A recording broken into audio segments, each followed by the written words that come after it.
It's a business practice that has developed rapidly in recent years. It is a powerful tool used and abused on a daily basis.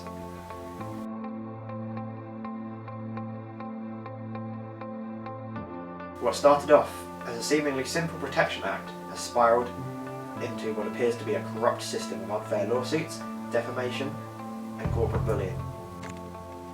In the wake of Brexit, the Panama Papers and FIFA corruption scandal, and not to mention the Olympics, what a mess that's going to be, there's something a little bit different but just as damaging going on in the world at the moment.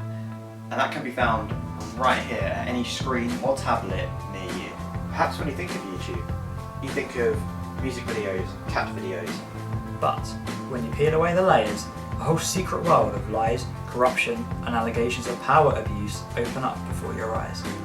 I started by typing in YouTube into my web browser and visiting the homepage, and that's where my journey began. Using my phone, I'm going to hopefully speak to those in front and behind the screen.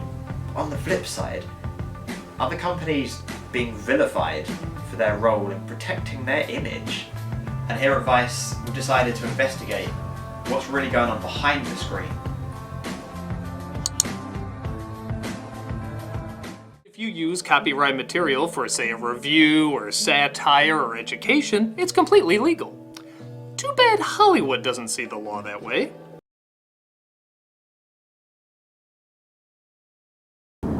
So I'm just on my way to meet a creator.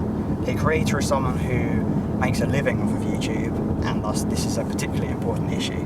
We're going to meet, have a chat, hopefully get some answers about their side of the story and see if we can put this jigsaw together. How has your experience with the YouTube DMCA laws affected you personally? It ruined my career. I had no defence. From my experience of speaking to these creators, it seems like this isn't a bigger issue than we first thought. But at the same time, we need to look at the other side of the story. And is it just brands protecting their image? Is it YouTube protecting their identity? Rather than anything truly sinister?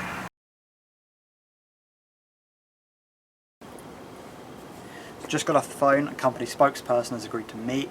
We're going to have a chat, hopefully get some answers for this whole debate. Would you consider these business practices and these copyright takedowns unlawful? Bullying even? I don't think you can claim unlawful or bullying. I think what you've got is you've got a number of copyright owners that want to protect their own content. So I think it's really a question for them to actually say what they want to do with it. So individual copyright owners are the answer.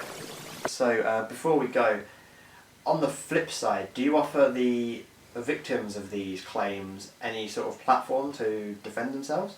I don't think any sort of platform is available, and I think if it is, it ought to be setting precedent.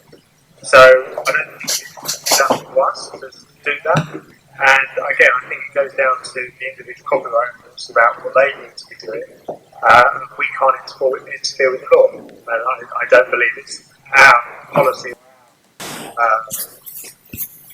reason to do anything about it. Okay, thank you for your time.